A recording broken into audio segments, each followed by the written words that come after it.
Hey everyone, and welcome back. It seems like things in the world are getting a little bit, unpredictable these days. Maybe you've thought about prepping, or maybe you're just curious about, how to be a little more prepared, just in case, right? Yeah, I think a lot of people are feeling that way. Well, if you're one of those people, then this is the deep dive for you. We're going to be talking about how to prep, the essentials of prepping. And we're going to be doing that by cracking open The Ultimate Prepper's Survival Bible by Christopher Jerkins. It's a great book. Yeah, it's a fantastic resource. So I'm really excited to dive in. And I think we can learn a lot from Jerkins. Yeah, for sure. Okay, so prepping, it used to be seen as kind of a fringe thing, right? Like people who are living out in the woods, stockpiling guns and canned goods. Yeah, that's the stereotype, for sure. But, Jerkins really points out how prepping has become a lot more mainstream, especially after, the last few years. Yeah, the pandemic, the supply chain issues, like the whole toilet paper fiasco. Oh yeah, don't even get me started on the toilet paper brawls. It's like people suddenly realized, oh, wait, maybe I should have a plan for when things go wrong. I mean, it's like Jerkins says, prepping is all about personal responsibility. Exactly, taking care of yourself and your family. Especially when a crisis hits. And let's face it, crises happen. That's just life. It's that shift from thinking, someone else will take care of it to, I need to be ready to handle this myself. Exactly, self-reliance. It's a core principle of prepping. Yeah, and I think that's why we're seeing so many people getting into prepping these days. It's not about being paranoid, it's about being prepared. Exactly. So Jerkins lays out these golden rules for prepping. And one that really stood out to me, right off the bat, was the importance of secrecy. Yeah, he's pretty adamant about that. Oh, he's serious. Like, he's basically saying, don't tell anyone about your preps. Not your neighbors, not your friends, not even your extended family. Right, just your trusted inner circle. And I was like, whoa, why so secretive? But then he explains it, and it kind of makes sense, in a really unsettling kind of way. Yeah, think about it. If things really hit the fan, people get desperate. People get desperate. They do things they wouldn't normally do. And he doesn't sugarcoat it, He talks about how neighbors could turn on each other, friends can become enemies, all because of, basic needs. Yeah, food, water, shelter, medicine, things we take for granted. And suddenly those things become incredibly valuable. Like gold, almost. So it's like, who can you really trust when things go south? It's a tough question, but it's something you have to think about. It really makes you think, how would I react in that situation? Would I be the one knocking on my neighbor's door, asking for help? Or would I be the one barricading myself inside? Yeah, it's those tough questions that prepping forces you to confront. Okay, so rule number 1, keep it hush-hush. What else does Jerkins say is essential for prepping? He talks a lot about redundancy, which basically means having backups for everything. Backups for backups. Well, the old saying, 2 is 1 and 1 is none. It's kind of like that. I get it. Like your flashlight dies during a power outage, but you have a spare one tucked away in a drawer. Phew, crisis averted. Exactly. And it's not just about gear, it's about skills, too. Having multiple ways to, purify water, start a fire, cook food, even defend yourself. Okay, I'm starting to see the bigger picture here. So it's not just about having a bunch of stuff. It's about having the knowledge and the skills to use it effectively. Exactly. And it's about being adaptable. Because in a real crisis, you never know exactly what you're going to face. Right. Things might not go according to plan. Speaking of plans, Jerkins gets pretty intense when he talks about long-term survival, especially in urban areas. Yeah, he's not a big fan of cities when it comes to long-term SHTF scenarios, as they say. When the shit hits the fan. Right.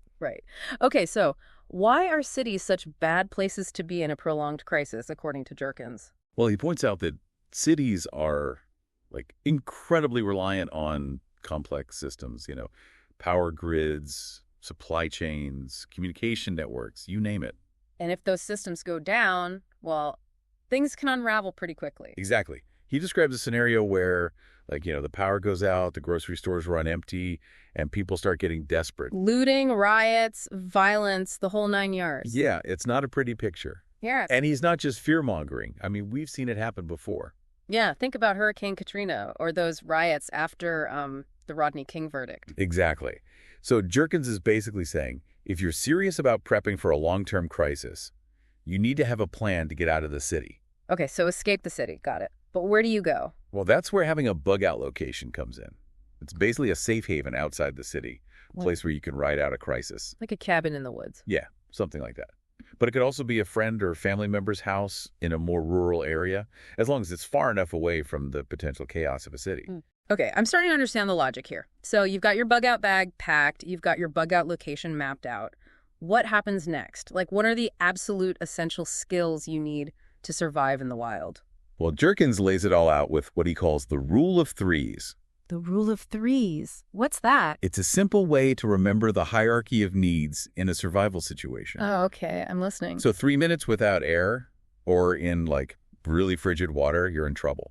Then it's 3 hours without shelter, especially if the weather is bad. Right. Exposure can kill you pretty quickly. Then it's 3 days without water. Which is why water purification is so important. And finally, it's 3 weeks without food. Okay, so shelter, water, food. Got it. So let's break those down one by one. Yeah, that sounds like a plan. So shelter first. What does Jerkins recommend for building like a temporary home in the wild? He gets into different options, finding natural shelters like caves or rock overhangs. Oh, I like caves. Or building something simple with tarps, branches, leaves, whatever you can find. Like a little lean-to or something. Exactly. The key is to find or create a space that protects you from the elements. Keeps you dry, keeps you warm, keeps you safe from the wind. Yeah, the elements can be brutal. And it's interesting. He also talks about the psychological benefits of having a shelter. Really? Yeah, like even if it's just a simple tarp strung between 2 trees, it creates a sense of security, a sense of normalcy. Yeah, I can see that. Like, okay, this is my space. I'm safe here. It's a powerful thing. Especially when everything else around you is chaotic and uncertain. Makes sense. All right, so shelter's covered. What about water? Like, how do you find clean, drinkable water in the wilderness? Well, he talks about identifying natural water sources. Like rivers and streams. Springs, ponds, even collecting rainwater. But you can't just drink it straight from the source, can you? No, definitely not. He stresses the importance of purifying any water you find in the wild, no matter how clean it looks. And he's not kidding about that, is he? No, he's very serious about water purification. Yeah. Because, those waterborne illnesses, they can knock you out. Yeah, you don't want to spend your prepping time battling dysentery. Exactly. So he goes into detail about different purification methods. Boiling, of course, that's the classic. Good old boiling. Using filters, both like store-bought filters and DIY filters you can make with charcoal, cloths, things like that. Wow, so you can make a water filter out of charcoal and cloth. Yeah, it's pretty amazing. But he also recommends having multiple backup methods for purifying water, just in case one fails or you run out of supplies. Okay, so always have a plan B and maybe a plan C. Makes sense. All right, shelter, water, check and check. Now, the big question, food. How do you feed yourself in a survival situation? Well, Jerkins lays out a few options. Some are more appealing than others. Okay, let's hear it. So hunting is a big one, especially if you're looking to get larger game like deer or elk. And he's a big advocate for using firearms for hunting. Okay, I see where this is going. What about for folks who, don't own guns or aren't comfortable with hunting? Well, he talks about fishing, too, using simple lines and hooks, maybe even making traps and nets if you have the skills. I could probably manage a fishing line. Trapping, I'm not so sure about. And then there's foraging, identifying edible plants in your area. Now, that sounds tricky. Like, what if you accidentally eat something poisonous? Yeah, that's a real concern. So he really emphasizes the importance of proper plant identification. Know your local flora. And he specifically warned against eating wild mushrooms no matter how confident you are, right? Right. Some mistakes you just don't want to make in a survival situation. Yeah. But knowing which plants are safe to eat and which ones to avoid, that can be a real lifesaver. Yeah, it's like reconnecting with nature, understanding the resources it provides. Exactly. And it's a skill that can be incredibly valuable, not just in a survival situation, but in everyday life, too. All right, so hunting, fishing, foraging. What about, scavenging? Like dumpster diving? He doesn't get into dumpster diving specifically, but he does talk about utilizing roadkill as a potential food source. Roadkill. Wow. But he emphasizes safety considerations, obviously. Right, you don't want to get hit by a car while you're trying to scavenge a squirrel. Exactly. And there's also the risk of disease, so you have to be very careful. All right, let's hope it never comes to that. But it's good to know that there are options, even in the most dire of circumstances. Yeah, absolutely. Okay, so we've got food, water, and shelter covered. What about, the whole security thing, protecting yourself and your resources. Well, that's where it gets really interesting. Jerkins is adamant that personal security becomes, like, paramount in a survival situation. Especially if you're out in a wilderness. Yeah, or even if you're just at home and the rule of law has broken down. Okay, so how do you protect yourself? Does he recommend, like, building a moat and hiring an army of archers? Well, maybe not that extreme, but he does talk about assessing your home's vulnerabilities. Right, thinking like a criminal. Exactly. Figuring out where the weak points are and then reinforcing those weak points. Like securing doors and windows. Exactly. He also talks about strategic landscaping, using thorny bushes and plants to deter intruders. Thorny bushes. That sounds a little medieval, but hey, if it works. Well, sometimes the old ways are the best. And then there's the psychological deterrent of having a dog. That dog. Yeah, a dog's bark can be a great deterrent, and they can also alert you to potential threats. Man's best friend. Indeed. But what about if someone does try to break in? Does Jerkins recommend, like, going full Home Alone on them? He does get into the more serious side of home defense, talking about firearms and other weapons. Oh, boy. But he's very clear that this is a last resort. And he emphasizes responsible gun ownership, safety training, knowing the laws in your area, all that stuff. Right, it's not about being a vigilante. It's about protecting yourself and your family. Exactly. And it's about having a plan, knowing how to react in a stressful situation, and not just freezing up. Okay, so we've covered a lot of ground here. Food, water, shelter, security. But what happens when things go wrong? Like, what if someone gets injured or sick? That's where Jerkins' section on survival medicine comes in. He really stresses the importance of having a well-stocked first aid kit and knowing how to use it. Of course, a first aid kit is essential. But he also emphasizes the difference between, like, urban first aid, where you can usually call 911, and wilderness first aid, where you might be on your own. Yeah, that makes sense. So in a wilderness survival situation, you're basically your own first responder. Exactly. So he talks about essential skills like CPR, controlling bleeding, treating burns, dealing with broken bones, even things like frostbite and heat stroke. Wow, okay, that's getting pretty intense. Are we talking about, like, performing surgery in the woods here? Not quite surgery, but he does get into some pretty advanced techniques. Like, he talks about the importance of understanding basic anatomy and physiology so you can better assess and treat injuries. Wow, that's impressive. And he also talks about the importance of staying calm in those situations, not panicking, thinking clearly. Which is probably easier said than done when you're dealing with a medical emergency, especially in a survival situation. Absolutely. But he emphasizes that this is where mental preparedness comes in. Yeah. Like practicing those skills, visualizing those scenarios so you're better prepared to handle them if they happen. Yeah, it's like training your mind to stay focused under pressure. Exactly. All right, so we've talked about conventional first aid, but Jerkins also delves into the world of natural medicine, right? He does. He's a big proponent of natural remedies, especially in situations where you might not have access to conventional medical care. Yeah, that makes sense. So it's like going back to our roots, using plants and herbs for healing. Exactly. He talks about stocking a natural medicine cabinet with things like ashwagandha for stress, turmeric for inflammation, elderberry for immune support, all sorts of other herbs and natural remedies. It's amazing how much healing power nature holds. Yeah, it really is. And he even gets into essential oils and how to use them for aromatherapy and, making things like infused oils and salves. So you could potentially be making your own medicine in a survival situation. Exactly. Yeah. It's about tapping into that ancient wisdom and understanding the power of plants for healing and well-being.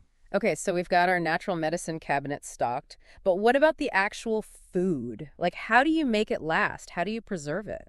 Well, that's where Jerkins' section on food preservation comes in.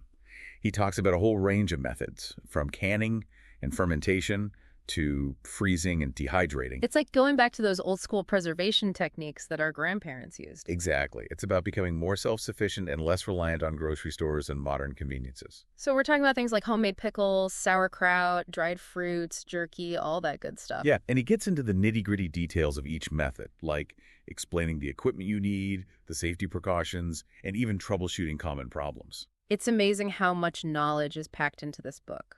And he doesn't stop there. He even includes a whole bunch of prepper-friendly recipes, focusing on things that are easy to make, use simple ingredients, and have a long shelf life. Okay, I have to ask, what kind of culinary delights does he have in store for us? Well, he starts with some basics you can make with appliances, assuming you have power. Things like bone broth, buns, pickled vegetables, and even hardtack. Hardtack, isn't that what sailors used to eat on those long voyages? The very same. He even has a recipe for it, though he does warn that it's not exactly gourmet dining. But it will keep you alive. Well, I guess in a survival situation, taste is a secondary concern, right? Exactly. As long as it's nutritious and filling. So what about recipes you can make without appliances? Campfire cooking, perhaps? He's got you covered there, too. Things like rabbit stew, lentil soup, red beans and rice, all hearty, flavorful dishes that can be cooked over a campfire or using basic cooking equipment. Sounds pretty good, actually. I'm starting to think that surviving might not be so bad after all. Right. And he even has recipes for cooking on the go, like hobo pies, iron pies, and even fish tacos. Wait, fish tacos. Now you're speaking my language. I'm all in on this prepping thing if it means I can still enjoy some tasty meals. It's about finding ways to enjoy food and maintain a sense of normalcy, even in challenging circumstances. All right, so we've covered a ton of ground here. The philosophy of prepping, those golden rules of survival, and even some wilderness cooking tips. What's the biggest takeaway from all this? I think Jerkins makes it clear that prepping is about so much more than just hoarding supplies. It's a mindset. It's a mindset, exactly. It's about cultivating self-reliance, resourcefulness, and resilience. Taking responsibility for your own well-being and becoming more confident in your ability to handle whatever life throws your way. Exactly, and it's about embracing the journey of preparedness. It's a journey, not a destination. Yes. It's about constantly learning, adapting, and evolving as you go. It's about connecting with your community, with nature, with yourself. And ultimately, it's about finding joy in the simple things, even in the face of adversity. Beautifully said. Okay, so let's get practical here. What are some specific steps listeners can take to, start their own prepping journey? Well, I think the first step is to, assess your own needs and circumstances. Where do you live? What are the potential risks in your area? What are your strengths and weaknesses? So it's about creating a personalized preparedness plan that works for you, not just following some generic checklist. Exactly. And then it's about taking small steps, building your knowledge and skills gradually, not getting overwhelmed. Prepping is a marathon, not a sprint. Right. And it's about finding what resonates with you, what brings you joy, what makes you feel more confident and prepared. All right, so dear listener, as you embark on your prepping journey, remember, you're not alone. There's a whole community of like-minded individuals out there, eager to share their knowledge and support. And don't be afraid to experiment, to make mistakes, and to learn from your experiences. The most important thing is to start, take that first step, and keep moving forward. And who knows, you might just surprise yourself with what you're capable of achieving. Well, we've covered a lot of ground here, but there's still more to explore. Stay tuned for part 2 of our deep dive into the Ultimate Prepper's Survival Bible, where we'll delve deeper into some of Jerkins' specific recommendations for, building your prepper pantry, creating a sustainable lifestyle, and really taking your preparedness to the next level. We'll be back after a short break. See you soon. All right, so we're back, and we're still diving deep into The Ultimate Prepper's Survival Bible by Christopher Jerkins. And one of the things that really stuck with me from the first part was this whole idea that, cities might not be the best place to be in a long-term crisis. Yeah, that's definitely one of the key takeaways from Jerkins' book. I get it, cities are great for, convenience, culture, all that stuff, but when it comes to survival, they can become pretty vulnerable, right? Right. He argues that cities are just too reliant on these complex systems. Power grids, supply chains, communication networks. And if those systems go down, well, it's not hard to imagine things getting pretty chaotic pretty quickly. Exactly. He paints this picture of civil unrest, food shortages, the breakdown of essential services, all the things that can happen when people start getting desperate. It's like the whole veneer of civilization just peels away and we're back to a primal struggle for survival. Yeah, it's not a pretty picture. Mm-hmm. But it's something that we have to consider, especially if we're serious about prepping. Okay, so if things do go south in a major way, what's the alternative? Is it really about escaping to the wilderness and becoming a full-on mountain man? Well, it's not necessarily about going full-on mountain man, but Jerkins does recommend having a bug-out location, Right, a safe haven outside the city. Exactly. A place where you can go to ride out a prolonged crisis, a place where you're not going to be caught in the middle of all that chaos. Okay, so let's say you've got your bug-out bag packed. You've got your bug-out location all mapped out. What happens next? Once you get there, what are the essential skills you need to survive? Well, that's where those survival skills come in, those basic skills that we talked about earlier. Right, the rule of threes: shelter, water, food. Exactly. Those are your top priorities in a survival situation, and Jerkins dives into each of those in detail. Okay, so let's start with shelter. What does Jerkins recommend for, like, building a temporary home in the wild? He talks about different shelter options depending on your environment and the resources you have available. So, like, if you're in a forest, you might build a lean-to out of branches and leaves. Right. Or you could find a natural shelter, like a cave or a rock overhang. Caves are cool. Yeah, caves can be great. They offer protection from the elements, and they can also be a good place to store supplies. But what if you're not in a forest? What if you're in, like, a desert or a grassland? Well, then you might need to get a little more creative. He talks about using tarps, ponchos, even building a simple structure out of rocks or dirt.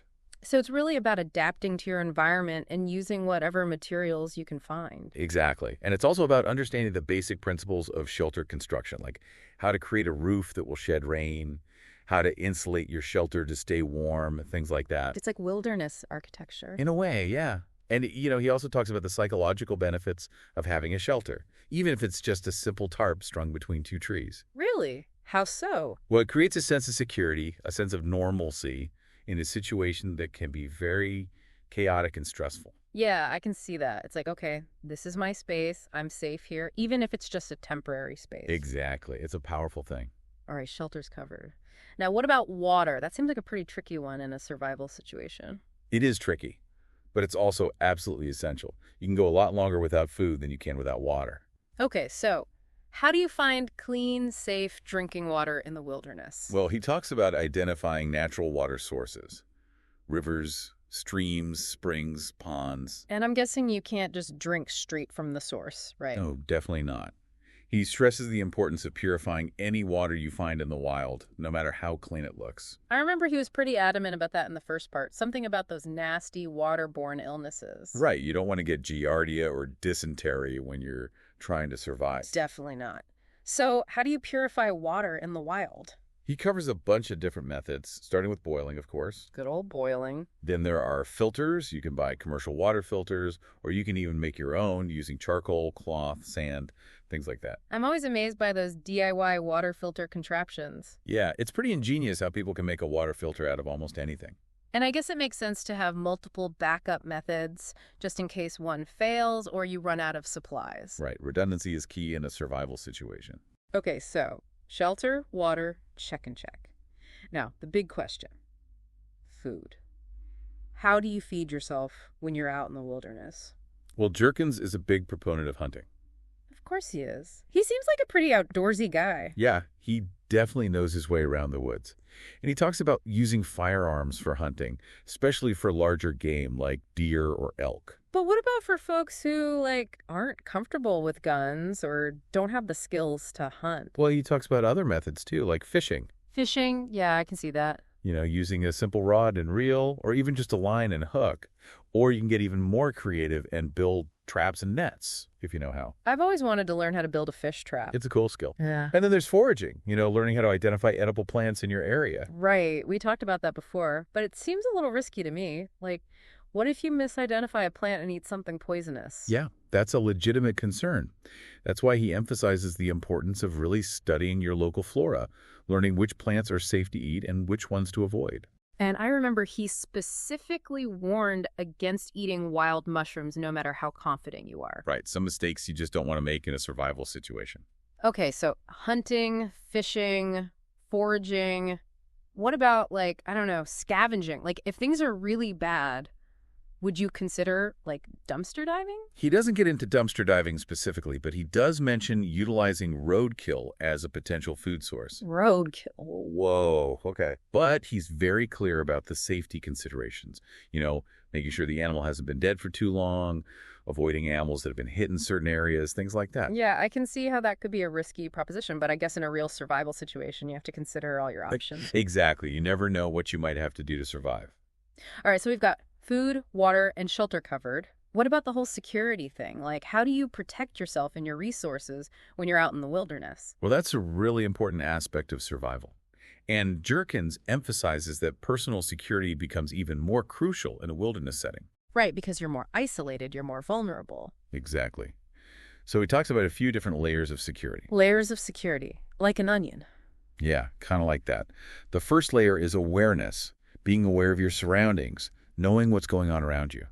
Okay, so situational awareness. Right. Then there's the physical security of your location, choosing a spot that's naturally defensible, maybe with some natural barriers like cliffs or rivers. I can see how that would be helpful. And then he talks about creating additional barriers like thorny bushes or fences to make it more difficult for intruders to get to you. He talked about thorny bushes for home defense too, right? Like planting them around your house. Right. It's the same principle. It's about creating layers of defense, making it more difficult and less appealing for someone to try to get to you. And it's also about the psychological deterrent, right? Like if someone sees a bunch of thorny bushes, they might think twice about trying to mess with you. Exactly. And then there's the added benefit of having a dog. Yeah, dogs are great for security. They can bark to alert you to potential threats. And they can also be a physical deterrent to intruders. Right. Man's best friend, always looking out for you. Exactly.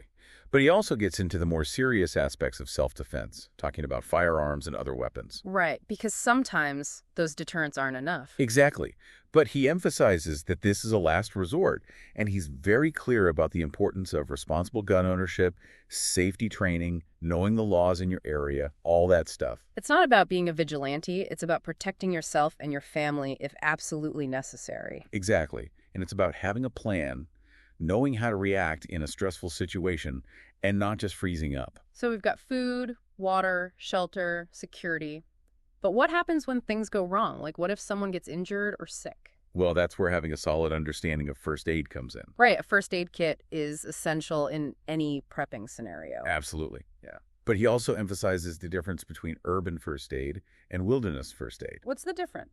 Well, in an urban environment, you can usually call 911 if someone gets hurt or sick. Right, help is just a phone call away. But in wilderness setting, you might be hours or even days away from professional medical help. So you have to be prepared to handle a much wider range of medical emergencies on your own. Exactly. And that's why he goes into such detail about things like CPR, controlling bleeding, treating burns, dealing with broken bones, even things like frostbite and heat stroke. Wow, that's a lot to take in. It's almost like you have to be a doctor to survive in the wilderness. Well, not quite a doctor, but you do need to have a solid understanding of basic first aid and how to handle those common injuries and illnesses. And he also talked about the importance of staying calm in those situations, not panicking, thinking clearly. Right, that's crucial. Because if you panic, you're more likely to make mistakes, and that could make the situation even worse. So it's not just about having the physical skills, it's about having the mental fortitude to use those skills effectively under pressure. Exactly, and that's something that you can practice and prepare for, just like any other skill. All right, so we've covered conventional first aid, but Jerkins also talks about natural medicine, right? Like using plants and herbs for healing. Yeah, he's a big believer in natural remedies, Right. especially in situations where you might not have access to conventional medical care. It makes sense. Like if you're out in the wilderness and you run out of antibiotics, you might have to turn to nature for help. Right, so he talks about stocking a natural medicine cabinet with things like ashwagandha for stress, turmeric for inflammation, elderberry for immune support, all sorts of other herbs and natural remedies. It's amazing how much healing power nature holds. It really is. And it's something that our ancestors knew and relied on for centuries. And I guess it makes sense to have that knowledge even in today's world where we have access to modern medicine. Absolutely. Don't Because li- you never know when you might need it. Okay, so we've got our natural medicine cabinet stocked. But what about the actual food? Like, how do you make it last? How do you preserve it? Well, that's where those food preservation techniques come in. Jerkins covers a whole range of methods, from canning and fermentation to freezing and dehydrating. It's like going back to those old school methods that our grandparents used. Exactly. And it's something that's becoming more and more popular these days, even outside of prepping circles. Right, like a lot of people are getting into things like pickling and fermenting as a way to preserve food and enhance its flavor. Yeah, it's a great way to be more self-sufficient and less reliant on grocery stores and processed foods. So we're talking about things like homemade pickles, sauerkraut, dried fruits, jerky, all that good stuff. Exactly. And he gets into the nitty-gritty details of each method, like explaining the equipment you need, the safety precautions, troubleshooting common problems. It's like a food preservation masterclass. In a way, yeah. He really wants you to be successful in preserving your food. And he also includes a whole bunch of prepper-friendly recipes, right? He does. Recipes that are easy to make, use simple ingredients, and have a long shelf life. Okay, now you're talking my language. I love a good recipe, even in a survival situation. What kind of culinary delights does he have in store for us? Well, he starts with some basics you can make with appliances, assuming you have power. Things like bone broth, buns, pickled vegetables, even hardtack. Hardtack. Isn't that like the ultimate survival food? It is. It's incredibly dense and dry, and it doesn't exactly taste amazing, but it will keep you alive for a long time. I guess that's all that matters in a survival situation, right? Right. But he also includes recipes for things that actually taste good, like rabbit stew, lentil soup, red beans, and rice, all hearty, flavorful dishes that can be cooked over campfire or using basic cooking equipment. Campfire cooking, that's classic. I've always wanted to try making a hobo pie. Hobo pies are great. He's got a recipe for those. And iron pies, too, which are basically toasted sandwiches cooked in a pie iron over a campfire. Iron pies? That sounds amazing. I need to get myself one of those pie irons. They're fun to use. And he even has recipes for things like skewers, where you just thread meat and vegetables onto a skewer and cook them over a campfire. Skewers are great, so simple and versatile. Right. And for a quick and easy snack, he suggests making your own trail mix with nuts, dried fruit, seeds, whatever you like. Trail mix is a classic prepping staple. It is. And it's a great way to get a quick energy boost when you're on the go. So it sounds like we're going to be eating pretty well, even if the SHTF. Yeah, definitely better than just eating hardtack and canned beans all the time. All right, so we've covered a lot of ground in the second part. Yeah. We talked about shelter, water, food, security, even first aid and natural medicine. What's the biggest takeaway from all this? I think Jerkins makes it clear that prepping is about so much more than just having a bunch of stuff. It's about having the skills and the knowledge to use that stuff effectively. Exactly. And it's about having the right mindset, the mindset of self-reliance, resourcefulness, and resilience. It's about being proactive, taking responsibility for your own well-being, and not just waiting for someone else to come and save you. Right. It's about being empowered, being confident in your ability to handle whatever challenges life throws your way.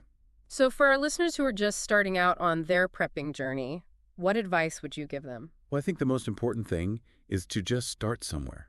You don't have to do everything all at once. Just pick one area that interests you and start learning about it. Like maybe start with building a small emergency pit, or learning how to purify water, or even just reading Jerkins' book. Exactly. And don't be afraid to ask questions, to connect with other preppers, to experiment and make mistakes. It's a journey, not a destination, right? Right. And the more you learn and practice, the more confident and prepared you'll become. So, dear listener, as you embark on your prepping journey, remember, you're not alone. There's a whole community of preppers out there who are eager to help and support you. And who knows, you might just surprise yourself with what you're capable of achieving. Absolutely. So keep learning, keep practicing, and keep prepping. Well, we've covered a lot of ground here, but there's still more to explore. Stay tuned for the third and final part of our deep dive into the Ultimate Prepper's Survival Bible, where we'll delve into some of Jerkins' specific recommendations for building a prepper pantry and creating a more sustainable lifestyle. Welcome back to the deep dive, everyone. Now, if you've been following along in parts 1 and 2, you'll know we've been unpacking a ton of practical advice from the Ultimate Prepper's Survival Bible. It's really a treasure trove of information. Oh yeah, this Jerkins guy, he really knows his stuff. And in this final part, we're going to be digging into one of my favorite aspects of prepping, the food. You know, it's interesting. When people think of prepping, they often think of, like, stockpiling MREs and canned goods. Right, the bland, boring survival rations. But Jerkins takes a different approach. He's all about making tasty, nutritious meals, even in a survival situation. Okay, so tell me more about this. What's his philosophy when it comes to prepping and food? Well, he starts by emphasizing the importance of building a well-stocked prepper pantry, filled with a variety of shelf-stable ingredients. Right, like the staples that you can rely on in an emergency. Exactly. Things like grains, beans, lentils, dried fruits, nuts, canned goods, spices, all that good stuff. So it's like building a foundation for your prepper kitchen. Exactly. And then he encourages you to get creative with those ingredients, to use them to make meals that are both nutritious and enjoyable to eat. Because, let's face it, nobody wants to eat bland, boring food, even if the world is ending. Right. Survival is about more than just staying alive. It's about maintaining a sense of normalcy, a sense of enjoyment, even in the face of adversity. I like that.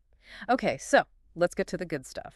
Does Jerkins actually provide any recipes in the book, like specific meal ideas for preppers? He does. He includes a whole section on prepper-friendly recipes, focusing on things that are easy to make, use simple ingredients, and have a long shelf life. All right, let's hear it. What's on the menu? Well, he breaks it down into a few different categories. He starts with recipes you can make with appliances, assuming you have access to electricity. Okay, so let's pretend the power grid is still up and running. What are we cooking? Well, one of the first recipes he shares is for hardtack, also known as ship's biscuits. Hardtack? I've heard of those. They're like those super hard crackers that sailors used to eat on long voyages. The very same. They're known for their incredibly long shelf life, but they're not exactly known for their flavor. Yeah, I imagine they're pretty bland. But hey, if it's good enough for sailors, it's good enough for preppers, right? Exactly. And they're incredibly easy to make. Yeah. Just flour, water, and salt, baked until they're rock hard. Okay, so hardtack for when things are really dire. What about something a little more palatable? Well, he also has a recipe for bone broth. Oh, bone broth. I love bone broth. It's so nutritious and flavorful. Right. It's great for your gut health, your immune system, your joints. Yeah. And it's super easy to make. You just simmer bones in water for hours, adding vegetables and herbs for flavor. And you can use those leftover bones from roasted chicken or beef, right? Exactly. It's a great way to use up those scraps and get the most out of your ingredients. Waste not, want not, especially in a prepping scenario. Right. And then he has a recipe for basic buns, which you can use for sandwiches or just eat on their own. Ah, bread. There's something so comforting about bread. It is. And it's a surprisingly versatile food. You can use it for sandwiches, toast, croutons, even bread pudding. And it's relatively easy to make, even if you're not a master baker. Right.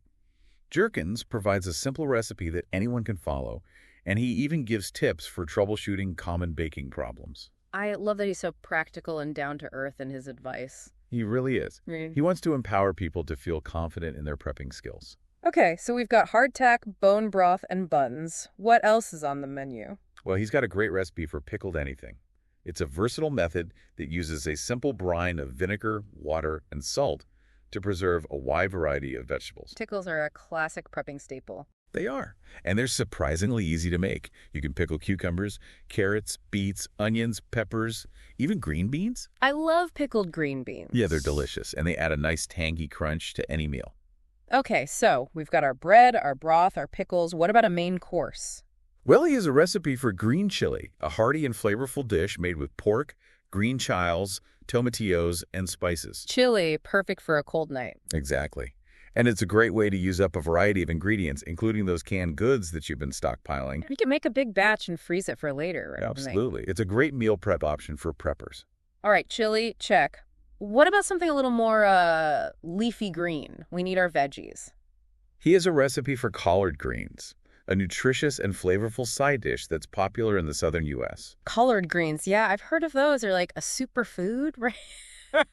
They are. They're packed with vitamins, minerals, and antioxidants, and they're surprisingly versatile. You can cook them with bacon or smoked ham hocks for a traditional southern flavor, or you can keep them vegetarian with just onions, garlic, and spices. So even in a prepping scenario, we can still eat healthy and delicious food. Exactly.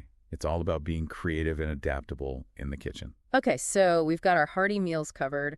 What about something a little more portable, like something you could take with you on the go? He has a recipe for pasties, also known as hand pies. They're individual pastries filled with savory or sweet ingredients, perfect for a quick meal or snack. Pasties, those sound delicious. What kind of fillings does he recommend? Well, he gives a few ideas, like beef and potato, chicken and vegetable, apple and cinnamon. But he really encourages you to get creative and use whatever ingredients you have on hand. I can already imagine all the delicious possibilities. And you can bake them ahead of time and freeze them. Exactly. They're perfect for prepping because they're so portable and shelf-stable. Okay, so we've covered the recipes you can make with appliances. What about for those times when the power's out? Well, Jerkins has got you covered there, too. He has a whole section on recipes you can make without electricity, using just a campfire, a grill, or even a simple camp stove. Campfire cooking, that's classic. I love the smell of wood smoke and the taste of food cooked over an open fire. It's primal, right? And it's surprisingly easy to do. He has recipes for things like rabbit stew, lentil soup, red beans, and rice. All hearty, flavorful dishes that are perfect for a campfire meal. Rabbit stew. Okay, now that's getting a little hardcore. Well, hey, if you're serious about prepping, you have to be prepared to eat whatever's available. Fair enough. but I'm hoping it doesn't come to that. What about something a little less, wild? He has recipes for things like hobo pies, which are foil packets filled with meat, vegetables, and potatoes that you cook over a campfire. Oh, hobo pies. I used to make those when I was a kid camping with my family. They're a classic for a reason. Easy, delicious, and fun to make. And then there's the iron pie, right? Which is like a toasted sandwich cooked in a pie iron over a campfire. Yeah, those are great too. You can get really creative with the fillings. Sweet or savory, the possibilities are endless. And of course, no campfire meal is complete without skewers. Of course, meat, veggies, whatever you like, all cooked to perfection over an open flame. Skewers are the best. And for a quick and easy snack, there's always trail mix. Right, the prepper's best friend. Nuts, seeds, dried fruit, chocolate chips if you're feeling fancy. It's the perfect on-the-go fuel. And it's super customizable too. You can make it with whatever ingredients you like. And Durkins even has a recipe for fish tacos, which I find hilarious. Fish tacos. Yeah, it's not exactly what you'd expect to find in a Prutter cookbook. But it's kind of brilliant, right? Like, if you're able to catch fish, why not enjoy them in a delicious and festive way? Exactly. It's about finding ways to enjoy food, even in challenging circumstances. Okay, so we've explored a ton of prepping topics from the Ultimate Prepper's Survival Bible. We've talked about the philosophy of self-reliance, the practical skills of gardening, home defense, and survival medicine. And now we've even delved into the world of prepper-friendly recipes. Well, it's been quite a journey. It really has. And one thing that keeps coming back to me is this idea that prepping is about so much more than just like stockpiling supplies and waiting for the world to end. Yeah, it's a lifestyle. It's about being proactive, taking responsibility for your own well-being, and becoming more resilient and adaptable in the face of uncertainty. It's about connecting with nature, with your community, and with yourself. And it's about finding joy in the simple things, even when times are tough, like cooking a delicious meal over a campfire with your loved ones. That's a great image. So for our listeners who are feeling inspired to embark on their own prepping journey, or maybe to take their prepping to the next level, what advice would you give them? Well, I think the most important thing is to start small. Don't try to do everything at once. Just pick one area that interests you, whether it's build an emergency kit, learning how to garden, or even just trying out one of Jerkin's recipes, and go from there. And remember, prepping is a marathon, not a sprint. Exactly. It's a journey, not a destination. And the most important thing is to enjoy the process, to learn and grow along the way. And to connect with others, right? Absolutely. There's a whole community of preppers out there who are eager to share their knowledge and support each other. So don't be afraid to reach out, ask questions, and get involved. All right, folks, that's a wrap on our deep dive into the Ultimate Prepper's Survival Bible. We hope you've enjoyed this journey into the world of prepping and that you've learned some valuable skills and insights that you can apply to your own life. Stay safe out there, and remember, keep prepping. Until next time on The Deep Dive, stay curious and stay prepared.